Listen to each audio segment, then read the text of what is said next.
We ready. Told you this day would happen.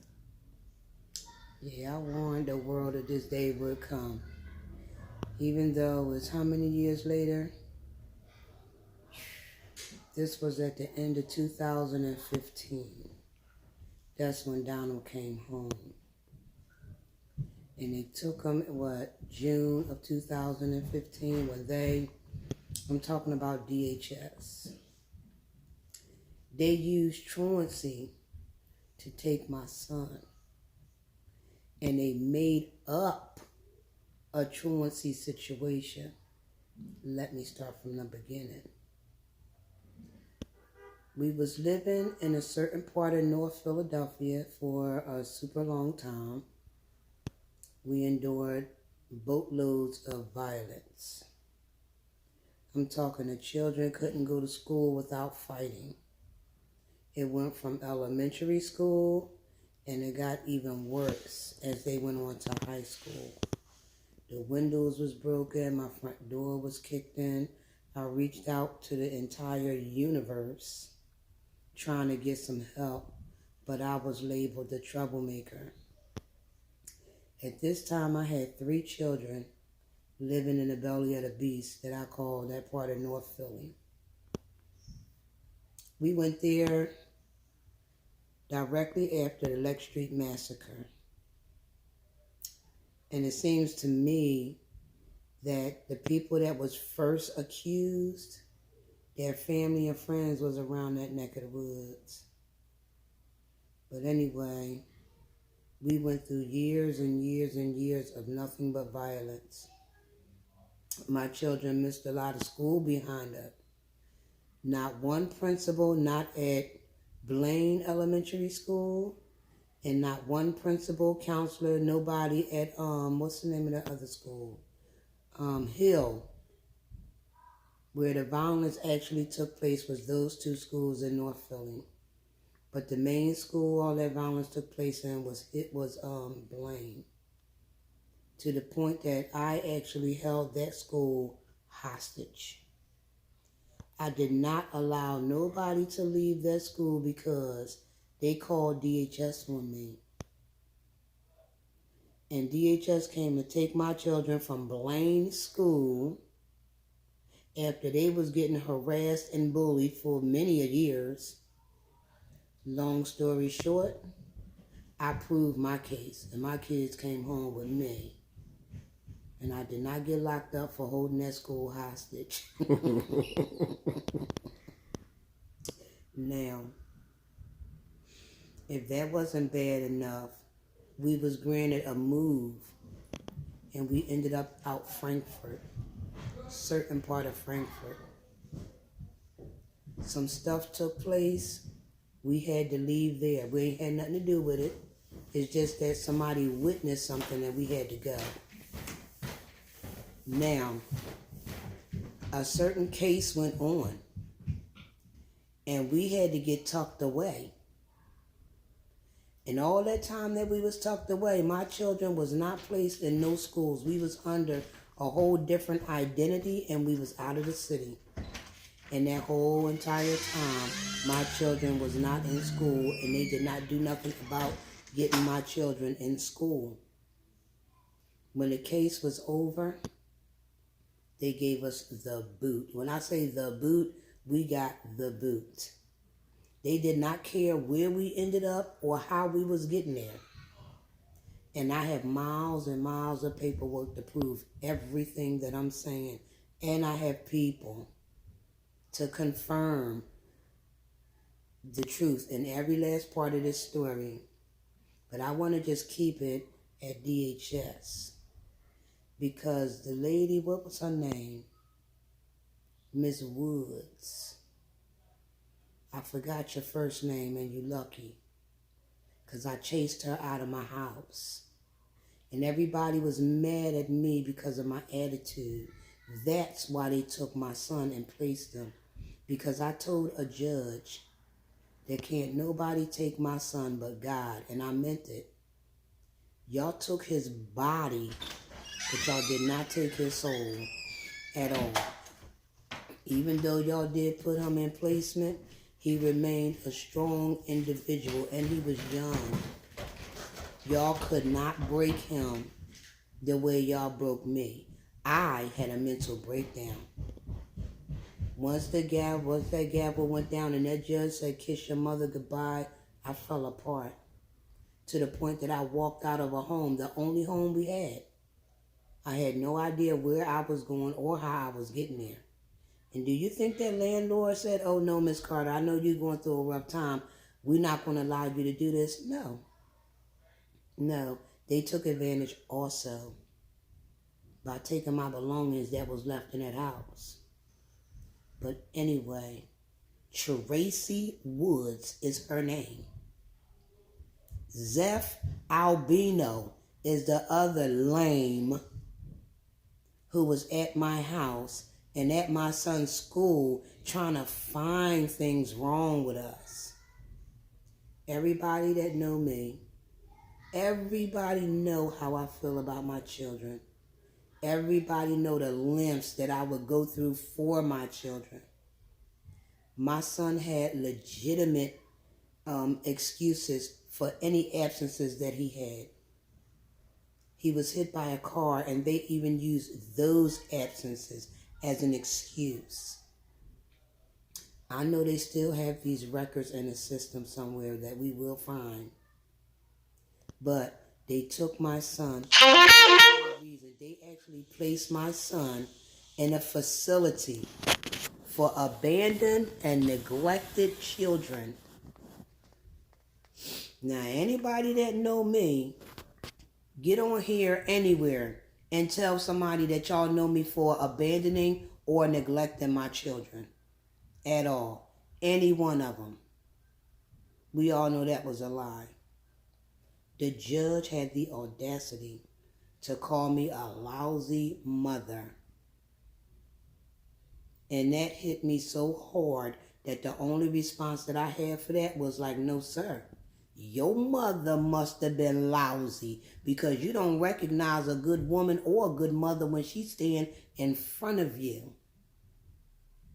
That he made me go get a psychiatric evaluation and told me if I didn't do it that I would go to jail for 12 months.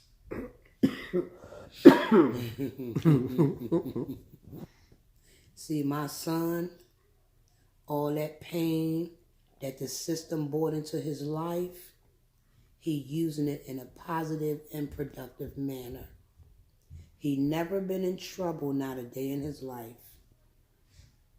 He never been in no street fights. He don't have no prison record, nothing. The school district went on with it, and so did DHS, and they only did it for $1. Now,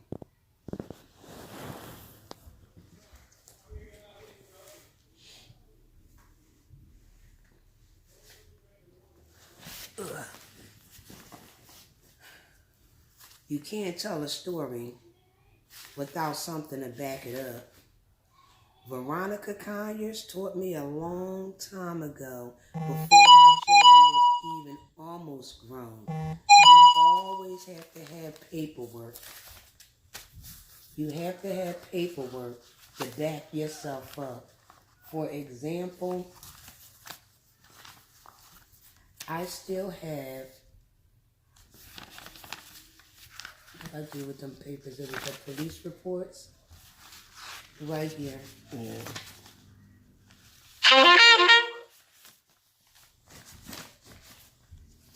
There was 5 pages of these police reports.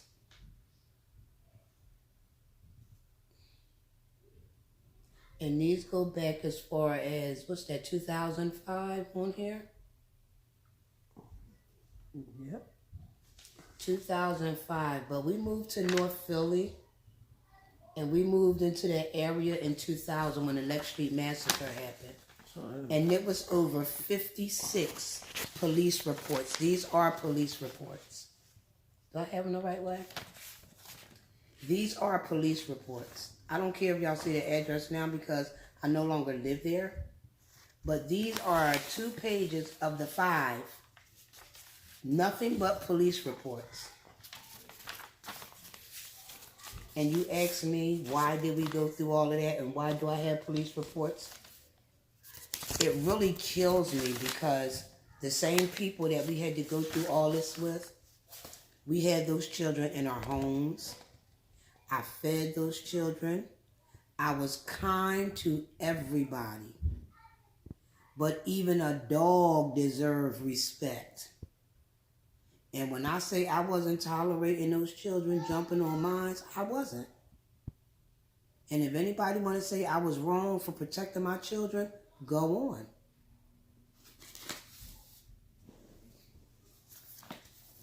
But the school district, they said my son wasn't doing no schoolwork. These are folders of all the paperwork that I had to go through with DHS when my son got placed. Now the folders with his work in it, I don't have them right here with me, but next episode y'all will see that. Let me tell y'all how I got my son home. After staying at my cousin's house, Thomasina Carter, she housed me, my children, and my grandchildren. Mind you, the program that we was in from witnessing or being part of this crime that took place that we didn't even have to help nobody with, but we was put out of there because the case was over. My cousin allowed us to stay in her home. And once we stayed up there, I found the place at 41st Street. Once I got to 41st Street, we was living fine. I even became co-chair of a youth enrichment program, which Zeph Albino told me that wasn't good enough. I needed to get a job and do something with my life. He was a foreigner, by the way. And he believed in having like 13 jobs. Okay? But like I told him, my job helping people is what I've always done all my life. But anyway, I found myself back at my cousin's house because I walked out of the home, the only home that I had. I had a mental breakdown. And I stayed up Thomasina's house again. I did. I stayed up her house again, and I sat on her couch, me and my cousin, God rest your soul, Pierre. Because him and I stayed up many nights crying together. He was in pain from his legs, and I was in pain from my heart. And I spoke to an attorney, and the attorney told me I could either sit around and lose what little bit I had left, or I can fight. And that system wasn't hard to fight. I just had to be determined to win. So, that's what I did. I turned back into Tiz from 46th Street. And I went down to that DHS building. And because they changed the worker, I had to fill her in. And I told her that her and I need to arrange a date so she could see the paperwork and the hospital notes and stuff that I had to confirm that, 1, my son was not failing school. 2, he had legitimate excuses for being absent. And 3, my son was not picked up from University City High School and taken over to High School of the Future because they closed the school down. My son was selected to go to high school, to the High School of the Future. He just so happened to be there when those children came from University City High School, when they shut the school down. Now, Jennifer, her last name is too hard for me to pronounce. I'm not even going to try. Brzezowski, something like that. She made the date. Her and I sat down with my youngest daughter in her office and all this paperwork that I have, and she looked over it. And she was convinced that I was telling the truth from the very beginning. And guess what? She got us a closer court date And guess what? That court date, I brought my son home. This story have not been told to nobody. Because realistically, oh, yes, it was. Yes, it was. Oh, my goodness. How can I forget? I even went down to City Hall. Mm-hmm. I went in everybody's office. I still have the emails in my phone that I sent out to judges in all the juvenile system. 1801, yeah, all those judges there, everybody in that building that's a judge and had some type of anything, I emailed them. I went to the mayor's office. I went to the councilmen and women office. Nobody would help me. But you know what they helped me understand? DHS and everybody else is ran by the same system. They could not go against that system. If anybody would have helped me, they would have lost. And that's what I found out. I went in them places crying, and I know everybody who saw my face remember my face.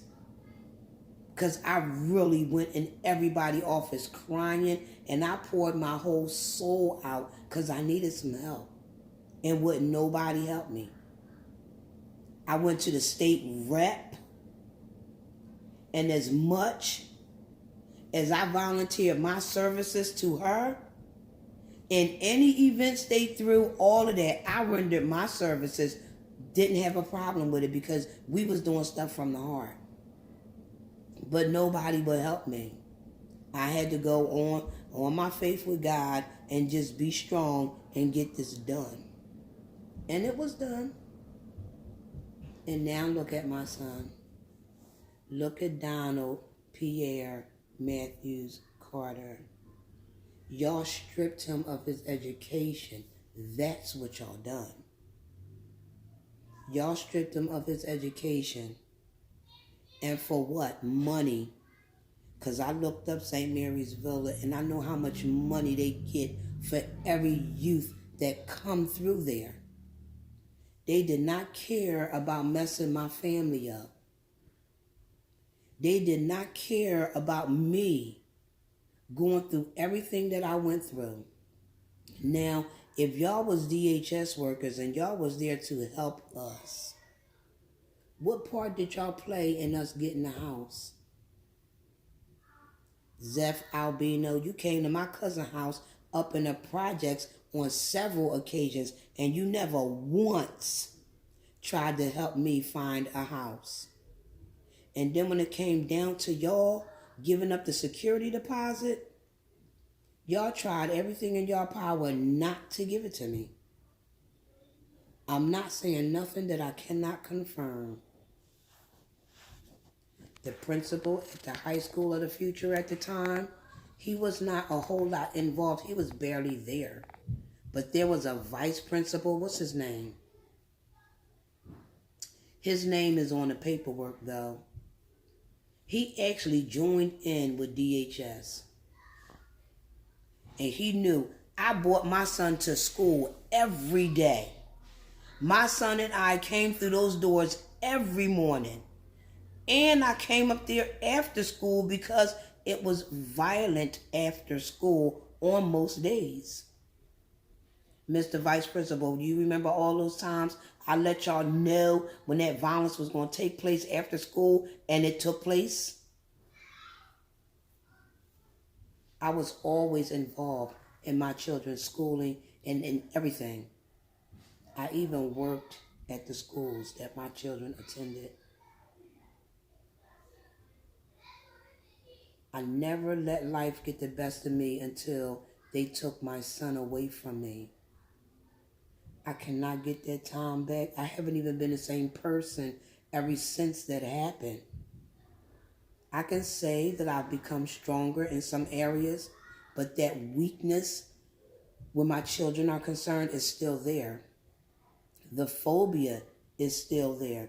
I refuse to put my last two children in regular public school because I know that design y'all created for those children to fail. And y'all use truancy as one of the excuses to get the children. So I've been homeschooling my children because they tried to get Mayana and Daquan. They missed school. Sir, if the rain is coming down so far that I'm hard, that I feel like I'm drowning, yeah, me and my children staying home. If it's 0 below outside, me and my children are staying home. If y'all can't respect a parent being a parent, then y'all do not need to be working in the system. I'm not going to fail my children the way the system failed me. And I'm not even going to really blame the system, because it's not the system. It's some of the people that work for that system. Only thing y'all believe in is getting y'all paychecks. Well, a lot of y'all just found out how a lot of us been feeling for decades. Because this man that called himself the president, that shut down the government,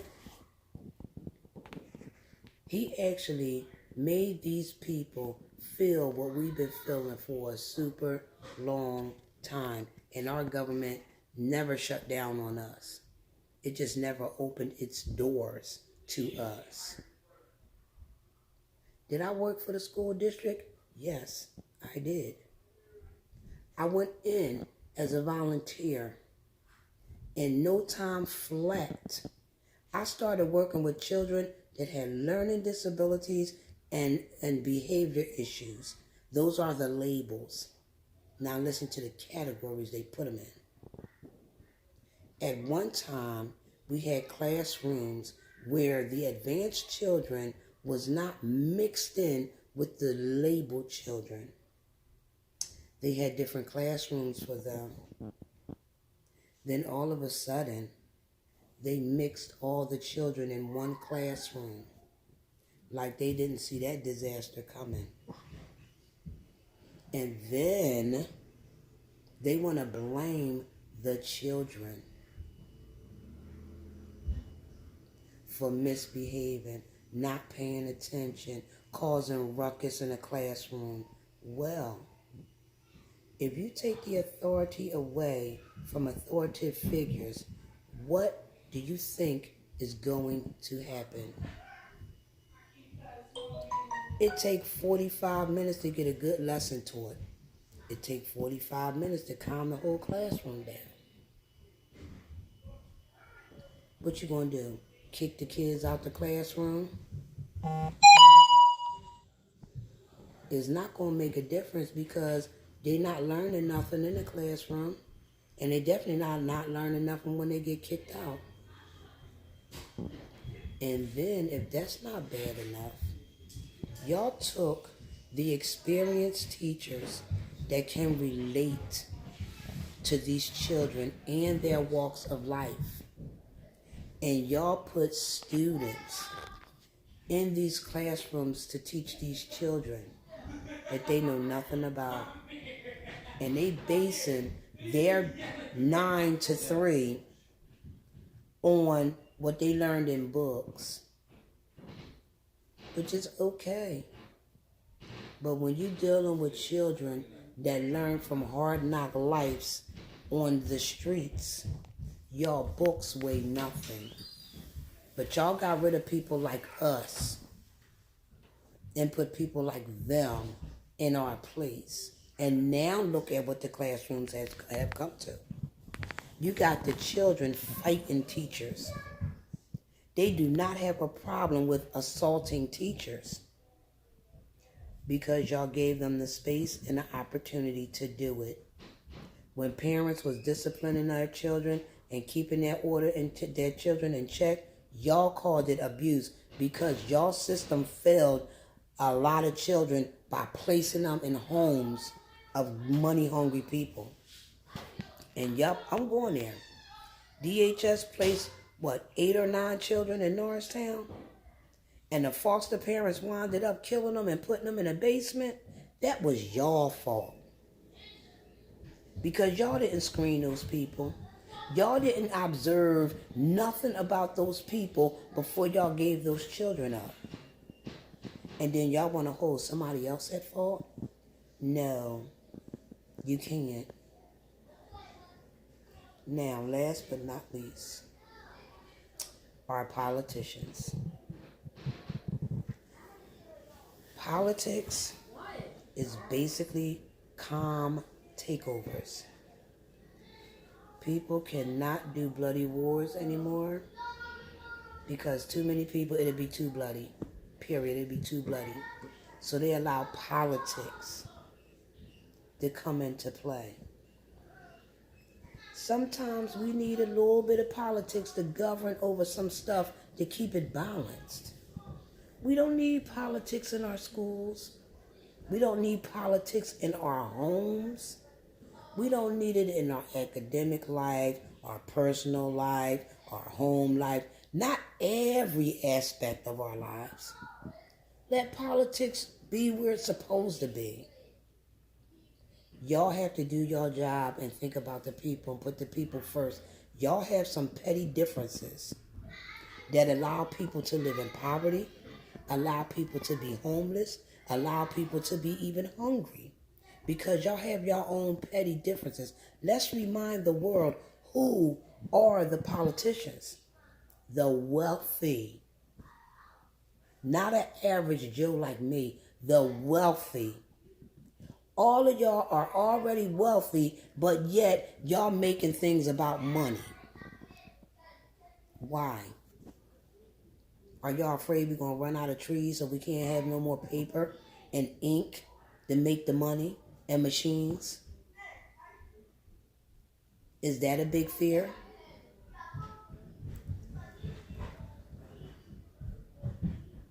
I'm guessing some people realize by now that I am highly educated. I do and did a lot of reading and still will. I stay in touch with politics. I love it. But this case right here with DHS, I told y'all I was coming. I just didn't say when. When?